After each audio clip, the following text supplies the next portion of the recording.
नमस्कार सभी को डेयर टू ड्रीम में आपका स्वागत है। भाई दूज का पर्व देश भर में कार्तिक मास की शुक्ल पक्ष की द्वितीय तिथि को मनाया जाता है। इस दिन बहनें भाई के माथे पर तिलक करके उसकी लंबी आयु और सुख समृद्धि की कामना करती हैं। रक्षाबंधन की तरह यह त्यौहार भी भाई बहन के प्रति एक दूसरे के स्नेह को अभिव्यक्त करता है। भाई दूज को भैया दूज, भाई टीका, यम द्वितीय आदि नामों से भी जाना जाता है। इस दिन बहनें पूजा करती हैं, कथा कर व्रत रखती हैं और भाई को तिलक करती हैं। हिंदू धर्म के अनुसार ऐसी धार्मिक आस्था है कि इस दिन बहन के घर भोजन करने से भाई की उम्र बढ़ती है। इससे उसके जीवन में सुख और समृद्धि की प्राप्ति होती है। इस दिन बहन भाई की लंबी आयु के लिए यम की भी पूजा करती है। इस कारण इसे यम द्वितीय भी कहा जाता है। मान्यता है कि इस दिन जो भाई बहन से तिलक करवाता है उसे कभी अकाल मृत्यु का भय नहीं सताता। उसकी आयु निश्चित रूप से लंबी होती है। ऐसी मान्यता है कि इस दिन भाई यदि यमुना नदी में स्नान करता है तो उसे यमराज के प्रकोप से मुक्ति मिलती है। एक और मान्यता के अनुसार इस दिन बहन यमुना को भाई यमराज ने वरदान दिया था, जिसके बाद से कार्तिक शुक्ल द्वितीय को भाई दूज मनाया जाता है। भाई यम और बहन यमुना के अनन्य प्रेम की निशानी है भाई दूज का पर्व। भाई दूज का पर्व मनाने के पीछे एक पौराणिक कथा प्रचलित है। धर्मराज यमदेव एवं नदी श्रेष्ठ माता यमुना सूर्य नारायण और उनकी पत्नी माता संज्ञा की संतान हैं। यमुना अपने भाई धर्मराज यमदेव से बहुत प्रेम करती थी। कार्य क्षेत्र अलग होने के कारण उनका मिलन कम ही हो पाता था। यमुना अपने भाई धर्मराज यम को सदैव अपने पास आमंत्रित करती थी, किंतु व्यस्त रहने के कारण वह नहीं आ पाते थे और जब उन्हें समय मिलता तो वह यह सोचते कि मुझे भला कोई क्यों आमंत्रित करेगा, यमुना मेरी बहन है तो प्रेमवश ऐसा कह देती होगी। यह सोचकर उनसे मिलने नहीं जाते थे। एक बार यमुना हट कर बैठी कि आपको आना ही होगा। तब धर्मराज ने अपनी बहन यमुना से पूछा, हे मेरी प्रिय बहन, क्या तुम मुझे वास्तव में निमंत्रण दे रही हो? बिना संकोच कहो।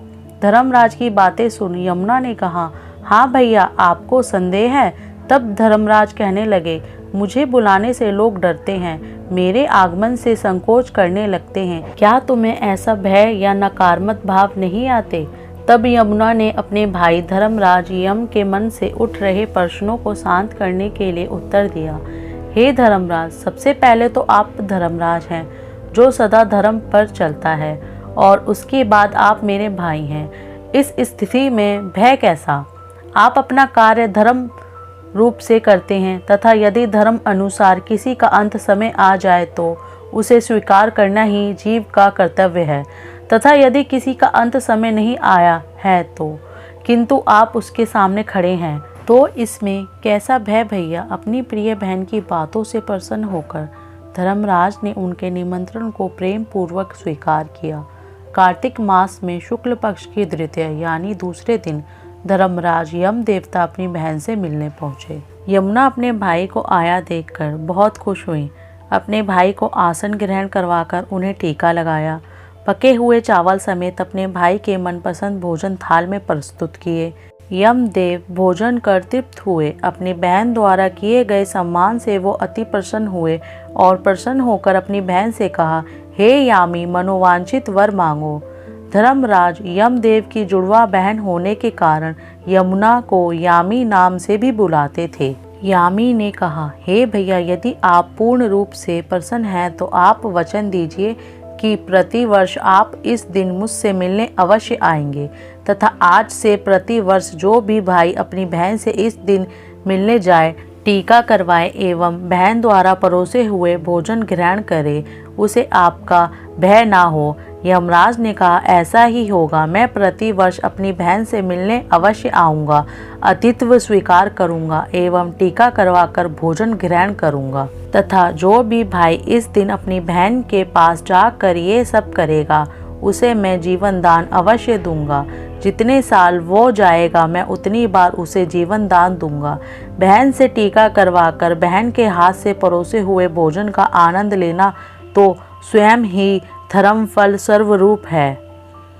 तथा अपनी बहन के समीप जाकर उसकी कुशलता जानना, उसे उपहार देना, उसके साथ समय व्यतीत करना, ये भाई का धर्म है। तथा अच्छे कर्मों के फल भी तो अच्छे ही होंगे प्रिय बहन। अपने भाई की बातों से संतुष्ट होकर माता यमुना ने अपने भाई को विदा किया। उनको एक गोला भेंट किया। यमराज ने पूछा कि ये क्यों? यमुना बोली, ये गोला आपको मेरी याद कराता रहेगा। यमुना ने भाई से वचन भी लिया कि कितनी ही व्यस्त क्यों ना हो, लेकिन आप कार्तिक शुक्ल द्वितीय भैया दोष को अवश्य उनके पास आओगे। यमराज ने इसका आश्वासन दिया। अगर वीडियो अच्छी लगी तो लाइक करें, शेयर करें, कमेंट्स करें और इसी तरह की कहानियाँ और वीडियो देखने के लिए हमारे चैनल को ज़रूर सब्सक्राइब करें। Thank you friend.